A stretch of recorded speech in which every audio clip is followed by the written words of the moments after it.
It's time for the Audacity to Podcast, episode 55, the top deadly fears of podcasting.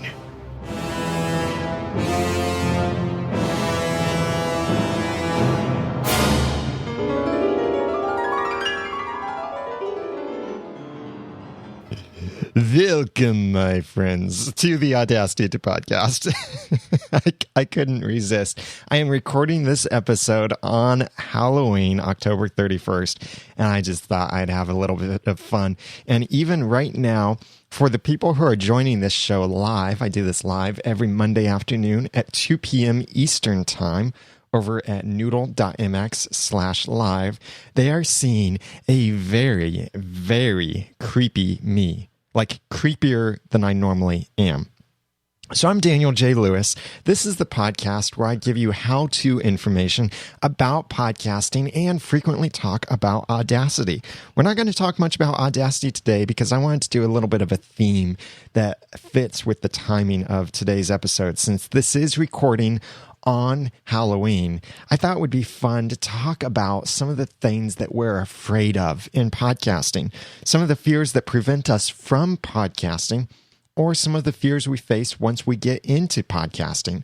So there are seven deadly fears of podcasting, and I checked with my Twitter followers and Google Plus and Facebook people and all of that, and found that most of them listed the same 6 items, not all listed together. Some of them would mention them, but everyone pretty much shared the same basic 6 items. And then a 7th item I kind of inferred or extruded or whatever from some of the things that some people were saying.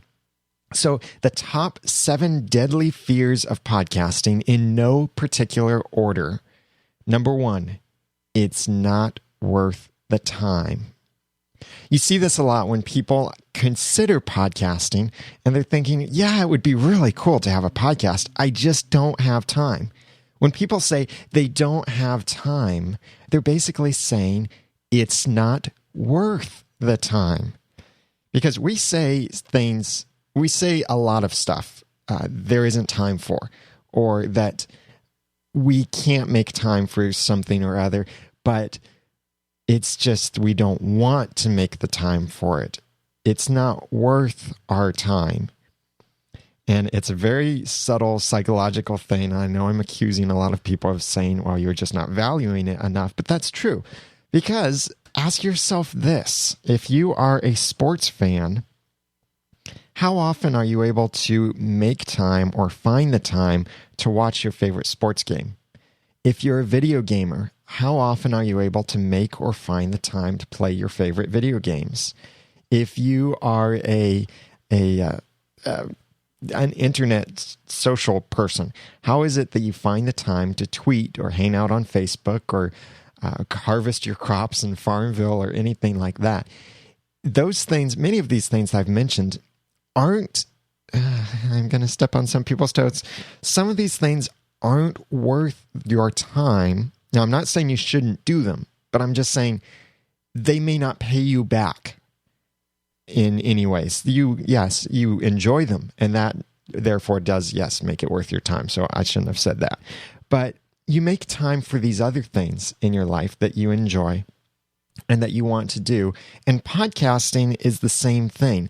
That it's not a question of, is it worth the time? But it's a question of, let me try that again. It's not a question of, do you have the time? It's a question of, is it worth your time? Will you make the time for it? Because we make time for a lot of things. Yes, sometimes we live very busy lives, but we make time for it. Consider this. Here are the benefits of podcasting that do make it worth the time to podcast is, well, you get relationships from people. I've built so many close friendships with a lot of people because of podcasting. And it has been through nothing else other than being involved in social media through this thing of podcasting that I've built these really close relationships with a lot of people and have really enjoyed these relationships. But it can also be worth your time in terms of business, because if your podcasting somehow supports your business or is your business, like in my case, my podcasting helps support my business. Podcasting is not my business. It helps support my business, which is the web design. See, my hope is that as I develop a relationship with you and you start trusting me in all of this, and I get to know you a little bit, that when you need a website designed, you will come to me. Now, I'm not blatantly marketing to you saying, buy my services, buy my services, buy my services, pay me, pay me, pay me. Podcasting is not my business. It's helping to support my business because I'm getting a lot of clients and customers who heard about my services because of my podcast. Now I'm also getting a lot of people telling other people about my services too, which I absolutely love. So it's definitely worth my time. Like, consider I have a clean comedy podcast. How does clean comedy fit into my business marketing scheme? Well, two ways. One, it helps build a relationship with people by getting them to laugh and they feel like they're building a relationship with me. And two, even though it's a clean comedy podcast, which seems to have nothing whatsoever to do with web design, I can still mention to people, if you need a website designed, then please let me know. Or if you need help starting your own podcast or anything like this, let me know because I can design that for you. So it's like advertising to hundreds of people on a regular basis. And these people are trusting me, I hope, and they will someday come to me for web design work. And that's great. Even though there's no obvious connection, it's worth my time to do that podcast because I'm providing great content. Or as I learned from PodCamp Cincinnati recently, someone said it's not just content creation, it's storytelling. And so I'm telling stories, I'm sharing people's stories and building a relationship with them for business purposes, but also just personal relationships. I've got a lot of great close friends. So it is worth your time because of the relationships that you form and the business that you could get from it, but also just the joy from sharing your passion. If you are an avid football person, why do you walk up to people and ask them, hey, how about that game last night? Or whatever you talk about. I'm not a football fan at all. I'm not really even a sports fan at all. It's not worth my time. But why is it that you talk to people about that?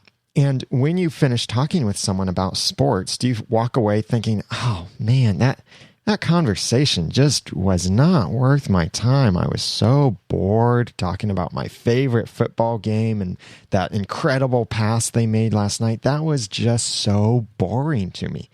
Now, if sports is your thing, you are not thinking that when you walk away from the conversation.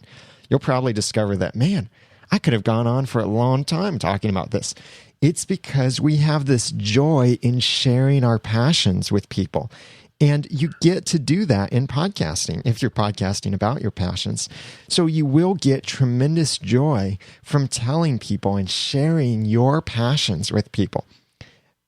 I get passionate just sitting behind this microphone and talking about the things I'm passionate about. Sometimes it's okay. I'll tell you, I'll be honest enough and say that even today, I woke up, some things just weren't right this morning.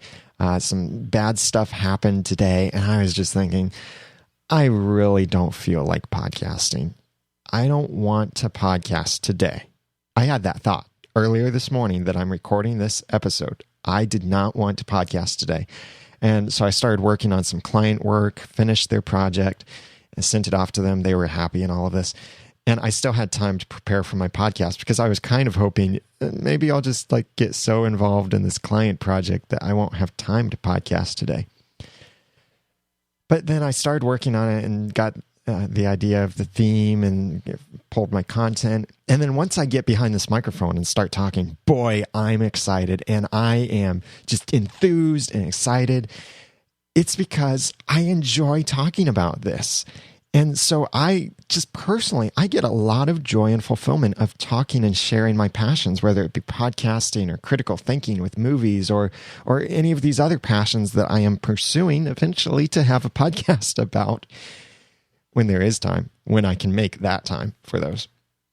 So it is worth the time. And if you have already started podcasting and you are thinking about letting podcasting go, like I've seen a couple people say that pod fading was one of their fears, that they would run out of time or run out of content and such, that they're essentially saying it's not worth the time to keep going anymore. Well, if you're passionate, you'll receive fulfillment from relationships, from potential business offers and deals, and from just the joy of sharing your own passion. So, number one, and again, these are in no particular order. Number one, it's not worth the time. Number two, deadly fear of podcasting is I don't have enough to say. I hear this a lot, that people say, I'd love to start a podcast. I'm planning to start a podcast. I am going to start a podcast, but I don't know what I'm going to talk about. Let me equate this to something else. I'm going to write a book. I don't know what I'm going to write the book about, though, but I want to write a book, and I'm planning to write a book. I just don't know what I want to say. It sounds silly, but we do experience those feelings of, I want to do this. I just don't know what to say. I don't know what I want to say in my podcast. So the fear of not having enough to say. But here's what I highly encourage you to do is, since podcasting is a vocal medium, whether you're doing audio or video podcasting, you are speaking with your voice. It has a lot more potential for expressing enthusiasm and passion than writing does. In writing, people get tired of exclamation points, and especially in marketing stuff nowadays, they see all this free, yay, yay, let's get excited, exclamation points everywhere. Well, in podcasting, you can be enthusiastic and you can essentially have exclamation points throughout your time without being obnoxious about it. But podcast your passion. And as long as you are podcasting about your passion, you may never run out of content. Now, your passion may change someday. That is very true. And that happens for a lot of people. They just decide, I think I've covered this topic well enough. I'd like to move on to something else. Or I no longer am passionate about this and it's time to move on. That is entirely all right. And it's great when that is happening to gracefully end a podcast. Not just a podcast episode, but an entire podcast, letting people know that my passions are going elsewhere. I'd really like to continue doing this, but I just don't have the passion or the time for this particular project soon. So I'll be ending in 4 episodes, you might say, or however it is. End gracefully. Don't just leave people hanging like many TV shows do, where they just end it and it's like, oh, I guess it was canceled. Okay. So podcast your passion and you may never run out of content. But even if you are doing your passion in your podcast, there is the issue of figuring out what to say and do you have enough to say? An easy way for this is plan ahead. When I first started the Audacity podcast, I made a long list of topics I wanted to cover in the Audacity podcast. And I figured each one of these would probably be an episode. When I first started that list, I think I might have that list actually right on the desk over here as I try and grab it. When I first started that list, I had about 55 items on that list of topics I wanted to cover in podcasting. And this is now my 55th episode. Does that mean I have run out of content? Nope, not at all. I have not run out of content. I still have items on my list that I want to talk about in the Audacity podcast. I still have lots of topics to address and cover, and things come up. I change my mind about certain things. But here's the thing. If I ever decide that I don't know, or I didn't plan ahead, I don't know what I'm going to talk about this week, I could look at my list and see, here are all of the topics I wanted to talk about when I started. Which of these have I not covered yet? So as I go through my list, actually, I check off each one of them and move things around as I'm addressing the different issues I wanted to do. So plan ahead. You don't have to plan out every bit of episodic content for your show, but you can plan out what each episode will be about.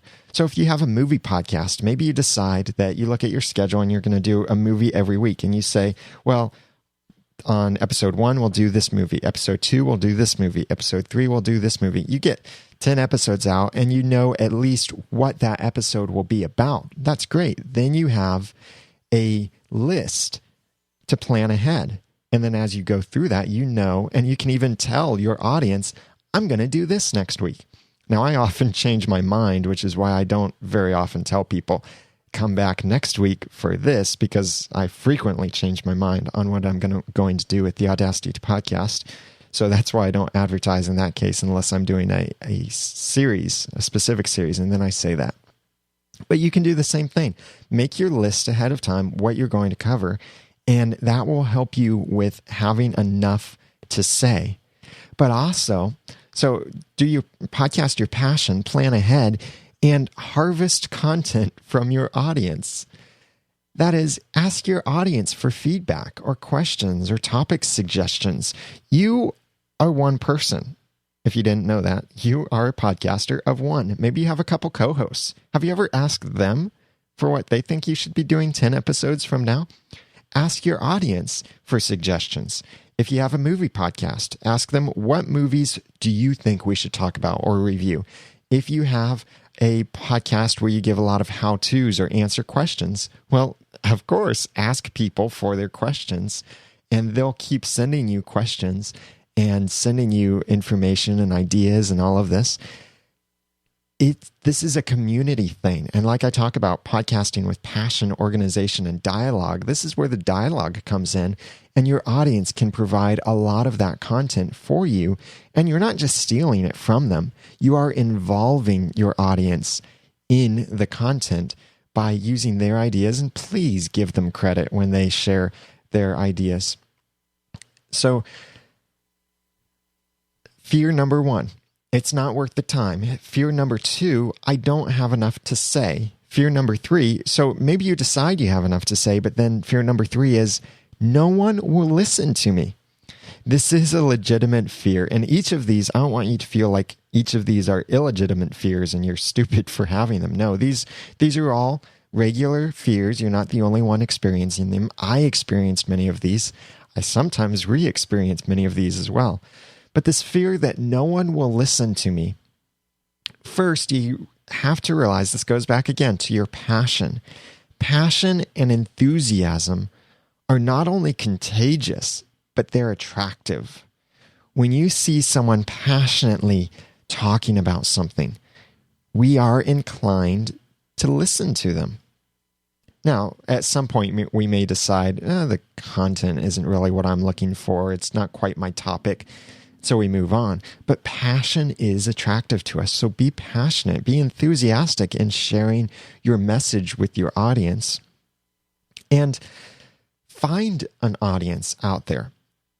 Especially if you're covering a niche topic, go out there and find your audience. Search Twitter for when people tweet about that topic, or find on Facebook groups that are about that topic, or LinkedIn, or anywhere on the web. Find people, network with them. Don't spam people. Please don't spam people. But find an audience.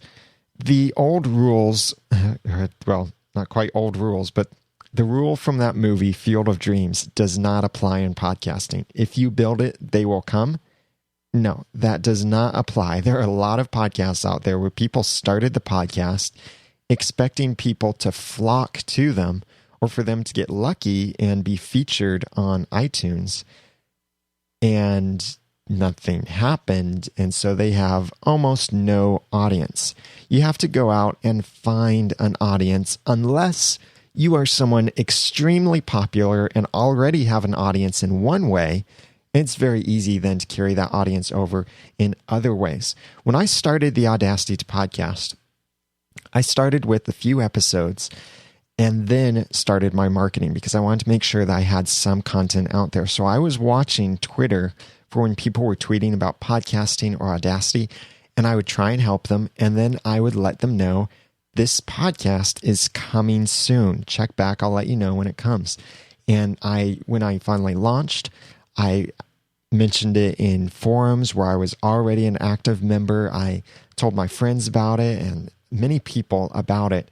And a lot of people went to check it out, subscribed. It got noticed because of a lot of people subscribing to it. It got noticed by Apple and iTunes, and so they featured it. That brought a lot more listeners. And then other ways that through the time, and I'm still trying to find an audience. I'm still searching Twitter for when people need help with podcasting or Audacity, and I try and help them and then point them back to this episode or this show for more content. So I am proactively finding an audience. I didn't just build it and wait for them to come. That does not work. So passion and enthusiasm, find an audience, and know the value of a faithful audience. I've mentioned this many times before, that the size of your audience does not matter, but what matters is their faithfulness. If you've got 10 people listening to your podcast on a regular basis,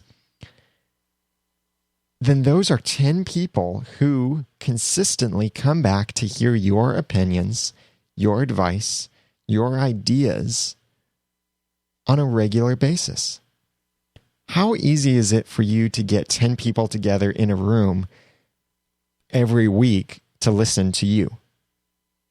That is really hard, unless you're Steve Jobs, which, the late Steve Jobs, that is.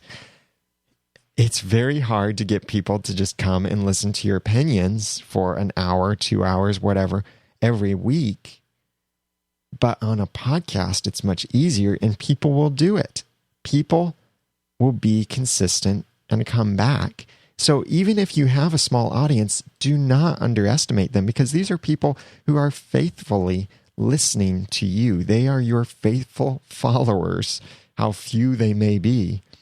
So if you've got 10 or 100 or 1,000, it's that many people coming back on a regular basis to listen to you and your content. So whatever the number is, don't worry about it too much, because people are listening. There are things that you can do even to make sure that people will listen, by making it easier for people to listen or to subscribe to you or get your episodes automatically and follow you and be part of the community and all of that. So it does need to be easy, and that's how it can be easier for people to listen to you.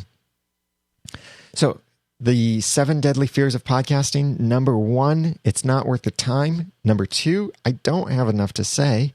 Number 3, no one will listen to me. And number 4, people won't like me. I remember hearing a great quote, and I can't remember the original source of this, but I believe it was my friend Cliff Ravenscraft over at podcastanswerman.com said this a while back in a group when we were hanging out together.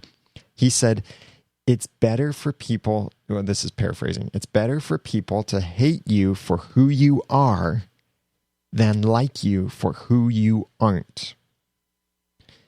Be yourself. That's what it comes down to. Be yourself. If you have a terrible personality, then maybe there are some things you need to work on. But I'm trusting that most of you don't have a terrible personality. Be yourself. Don't try and be someone you aren't. Don't try and make your show to be the same as someone else's show.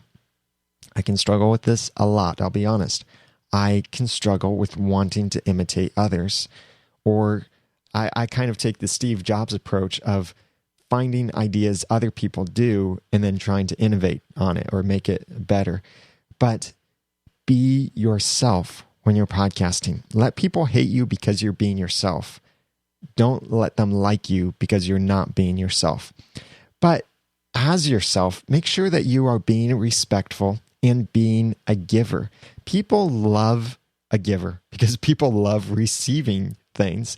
And if you are giving to people, they will love to be around you. I don't mean like give your opinions all the time, but be a giver by encouraging, by giving enthusiasm, giving passion, giving information, and be respectful to people. You might think that people would never want to listen to a cranky person, but have you ever heard of the podcast Cranky Geeks? I'm not sure if it's still running, but John C. Dvorak of Twit fame of the... That's Dvorak, my impression of him. He was on this podcast with several others, and they called it Cranky Geeks. And I believe it's still running, but I'm not certain. And these people are cranky. They spend a lot of their time just complaining about technology and complaining about tech news, and they had a huge audience. So even though they're cranky, people would still listen to them. So it's best for you to be yourself. And people, yes, there will be people who won't like you. I've received a couple very, very hurtful emails. And someday I'll talk about what to do when you receive hurtful emails. But I've received some good advice from some friends as well.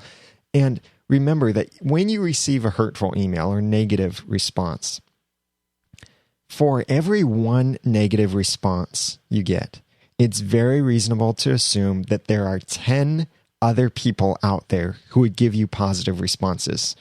They just, for whatever reason they just haven't. So even if you get a terribly hateful, hurtful email, don't make it feel like your entire audience hates you. Don't be afraid that people won't like you. Yes, there will be some people who won't like you, but be yourself. Share your passions. Share your enthusiasm. Be respectful and a giver. So 1, it's not worth the time. 2, I don't have enough to say.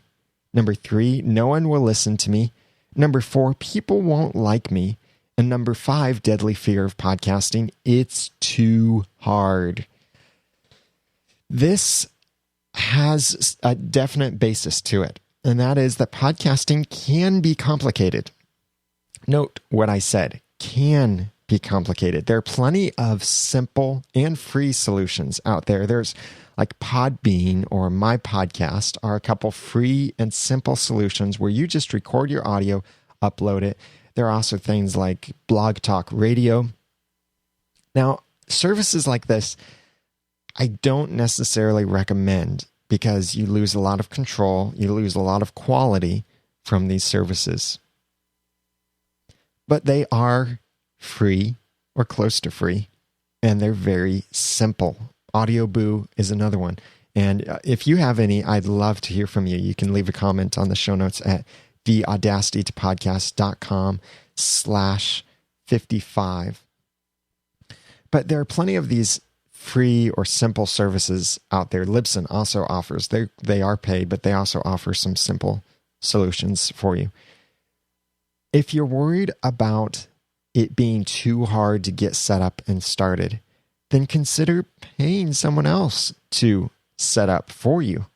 Because once you get going, it's a whole lot easier. Do you go out to your garage when you need to go to the store and you look at your car and you think, oh, building a car is so hard. It's going to be too hard to drive because I don't know how to build a car. You probably never do that. But that's kind of what we find ourselves doing when we are afraid of podcasting because we say it's too hard, is we're looking at just the startup effort for it.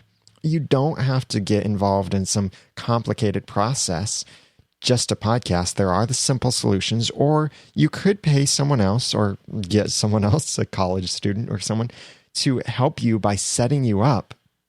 And then once it's set up, it can be very, very easy to maintain, depending on your level of perfection.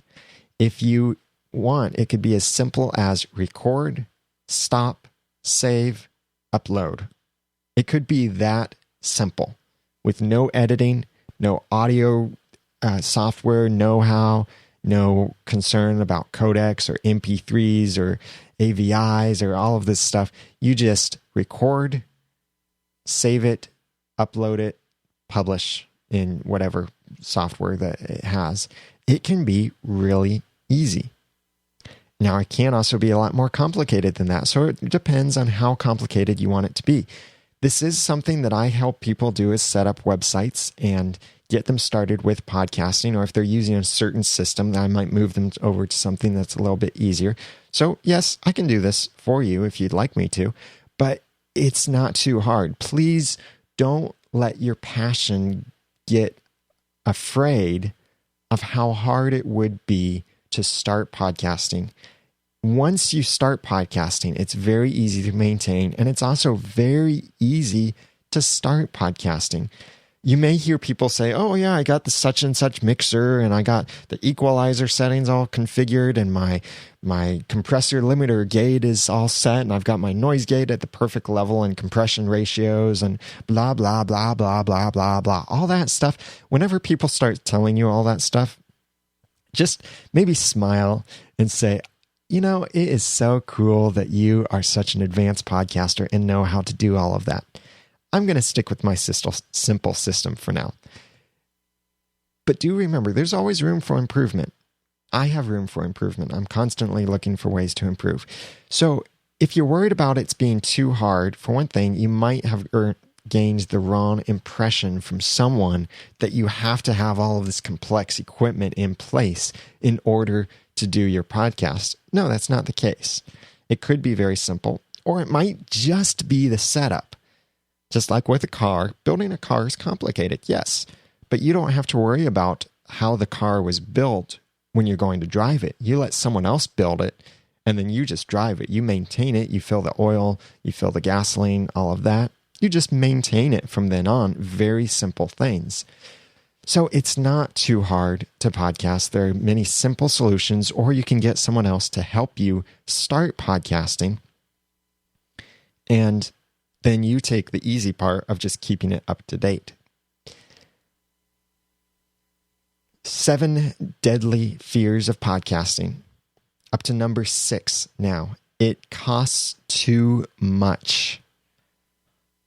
It's very easy for people, and perhaps you felt this way too, to get intimidated by the cost of podcasting when they hear people saying like, yeah, I've got web hosting at $99 a month, and I've got my media host is up to $200 a month right now, and I'm paying $10 a month for this and $20 a month for that, and so many dollars a year for this or that or that or this. And I bought such and such hardware for a steal at $300, and then I've got these microphones which are $250 or all of this. And you start seeing dollar sign, dollar sign, dollar sign, dollar sign, all of these really expensive things. And you can upgrade to that.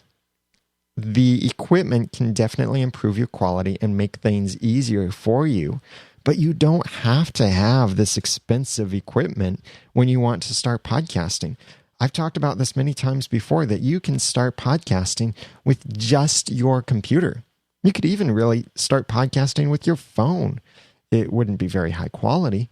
I do recommend a simple kit that it's not quite a kit that I sell, but a simple package that for about $75, you could start podcasting, and it's growable, if that's a word, that you get a decent microphone, a dynamic microphone from Amazon that comes with a stand and a cable and the microphone, maybe $20 to $30. Not bad. And then you get a mixer like a Behringer 502 or the upcoming 302 would be in the range of $40 to $60. Not bad. You just plug that into your computer, use free software like Audacity, or maybe you already have something on your computer. So you've started podcasting with expandable equipment for only $75. You could also purchase a headset or a USB device, like a USB microphone or a USB headset, something like that.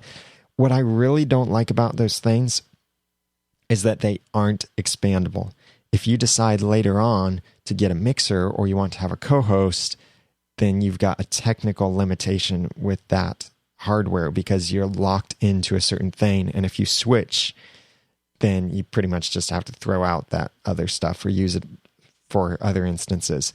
But with this stuff that I've mentioned, the basic cheap microphone, and I'll have links in the show notes at theaudacitytopodcast.com/55.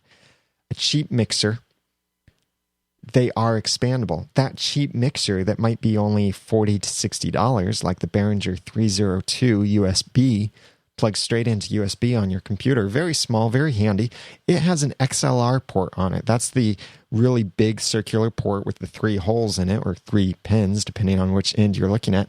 That's what professional microphones use. So if you buy that really inexpensive mixer, you could potentially hook up a $300 microphone to it. Or you could take that cheap microphone and hook it up to a $300 mixer. It's very expandable. You don't have to just throw away everything if you want to improve your quality later on. So it doesn't take very much. You could start with just your computer or just your phone. Your quality won't be as good, but I would recommend start with this basic package of about $75. And I'll have links to that in the show notes at theaudacitypodcast.com/55. So the top 7 deadly fears of podcasting. Number 1, it's not worth the time. Number 2, I don't have enough to say. Number 3, no one will listen to me. Number 4, people won't like me. Number 5, it's too hard. Number 6, it costs too much. And number 7, which I'd really say is the number 1 deadly fear of podcasting, is I hate the sound of my voice. A lot of people feel this way. So don't think that you are the only one that feels this way about yourself. That is, I'm not saying like everyone feels the same way about you, but a lot of people don't like the sound of their voice. There are a couple scientific factors in this. Is one, we hear our voice differently from the way other people hear it, because we hear it through bone conduction and other means because of just the vibrations going through our skull and reaching our ear. We hear ourselves slightly different than other people do.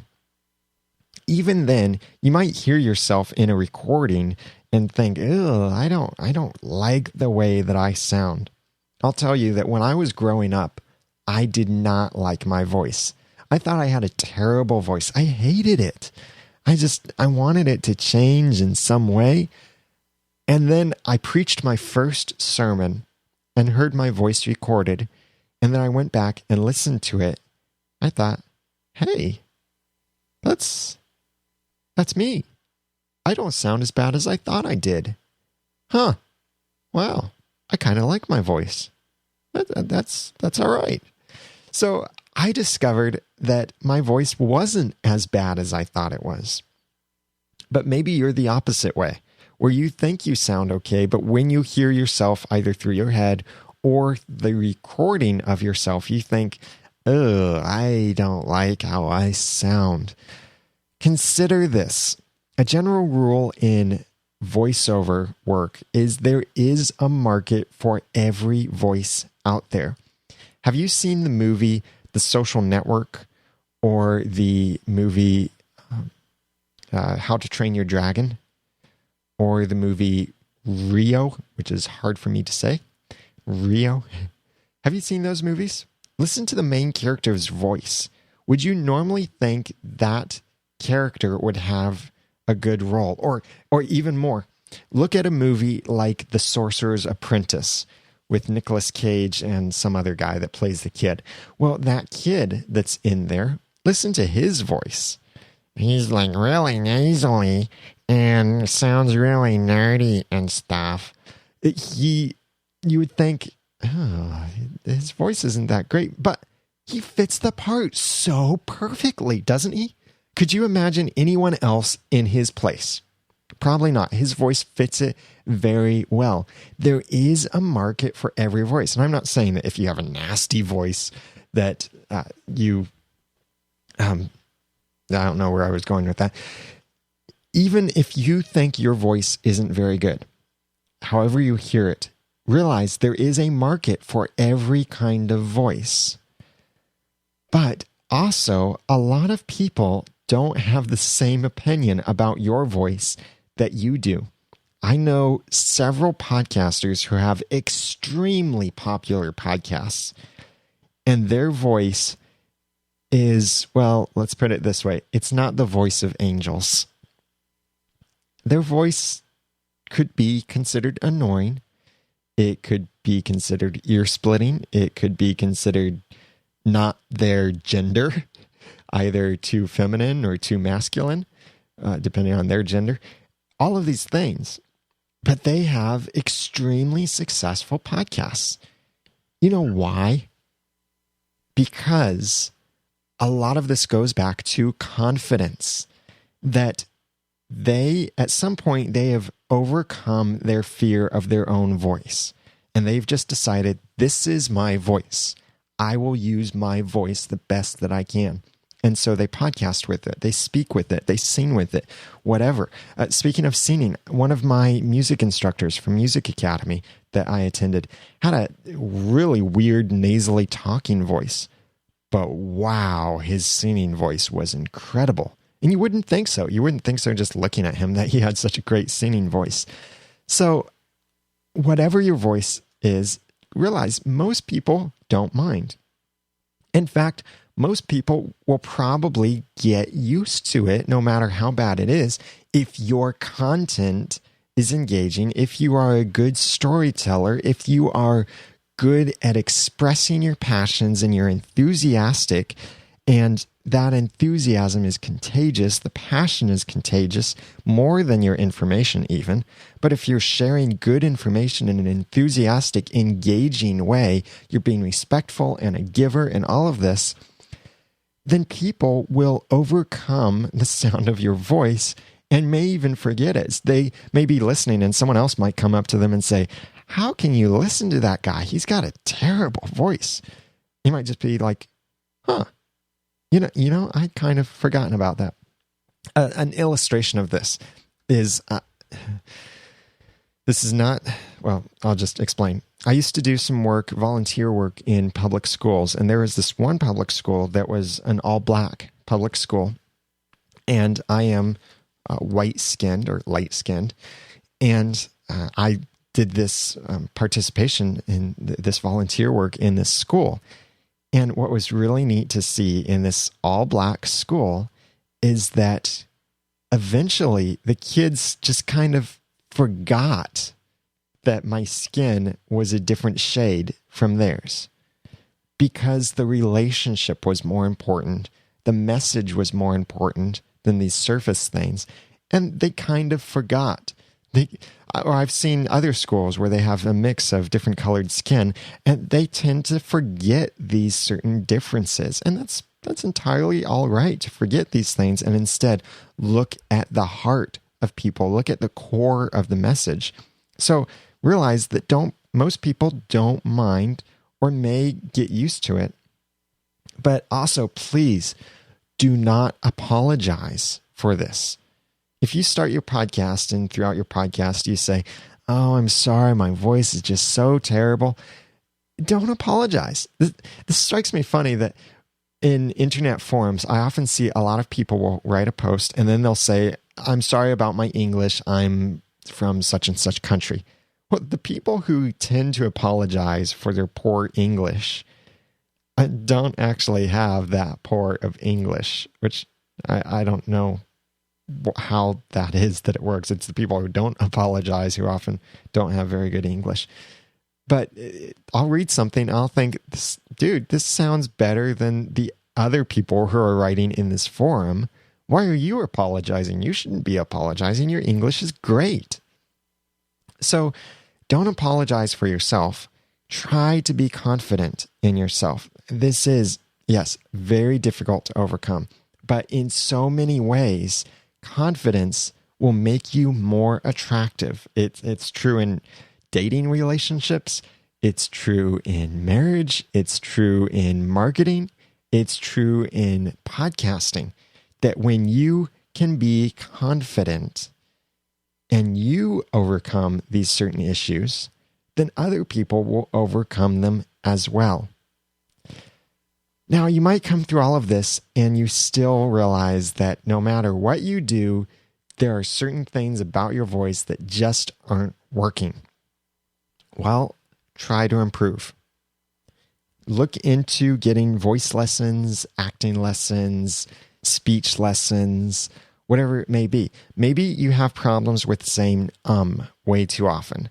Then there are easy ways that you can try and overcome that, like wear a rubber band and slap yourself on the wrist whenever you say or get someone else to keep track of it for you and tell you how many ums or uhs you said, or go back and listen to yourself and discover how many ums or uhs, or join something like Toastmasters or some kind of local group that allows you to practice public speaking to gain more confidence. Find these little areas of success, by the way, and those will pile up and gain confidence. But then also, when you're trying to improve, get help. Because if there are legitimate things that need to be improved in your voice or in how you speak, then get help. If you want to improve, then improve. And don't think that it has to all be on you. Ask for help from others, and others will probably be glad to help you out.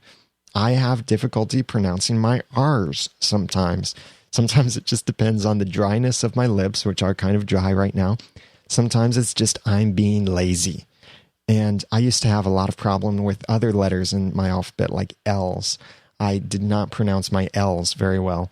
And I got help as a kid in some speech therapy to try to do some of these things. And sometimes I still slip over certain things. I slur words, or my wife and I have some jokes about words that we pronounce differently because of our upbringing. But when you need improvement, find help to improve. So the 7 deadly fears of podcasting. Number 1, it's not worth the time. Number 2, I don't have enough to say. Number 3, no one will listen to me. Number 4, people won't like me. Number 5, it's too hard. Number 6, it costs too much. And number 7, I hate the sound of my voice. These are deadly fears of podcasting. And I call them deadly because if you keep feeding these fears, they will kill your podcast, or they will kill your desire to podcast. Many of these even apply to blogging as well, because you might think with blogging, it's not worth the time. I don't have enough to say. No one will read what I say. People won't like me. It's too hard. It costs too much. I hate my grammar. I hate the whatever. Number 7 is I hate the sound of my voice. That might not apply so much to blogging, but most of these do apply to blogging as well. So what are the things for you that you fear about podcasting? Either that you did fear or that you still fear about podcasting. Some of these things that I still think about are things like people won't like me or don't like me, or I start sometimes thinking I don't have enough stuff to say. Is it really worth my time? Or it's taking so much time, or all of this stuff that I tend to think, or are people liking what I have to say? All of this. I have these fears too. I struggle with them from time to time. What are the things that you currently struggle with? Or what things did you struggle with in the beginning that you learned to overcome? Especially, I would love to hear from you. What fears you had and how you overcame them, or what fears you've seen people have and how they've overcome them. Because we don't want to just talk about the things we're afraid of. We want to talk about how to overcome those things that we're afraid of. We want to get better. So please send me your feedback to feedback@noodle.mx or call 859-353-4332. And you can leave a comment on the show notes for this episode at theaudacitytopodcast.com/55. And if you need help with some of these things, like setting up your website, getting started, all of this, or need help learning how to podcast, I'd be happy to help you with that, either myself, or I can point you in the right direction for someone who can help you with some of the things you need help with. Feel free to email me. Any of my email addresses you've ever heard for me still work, so you can email any of those asking for help. Feedback@noodle.mx would probably be the easiest. And if you need podcast cover art or anything like that, I would love to help you out.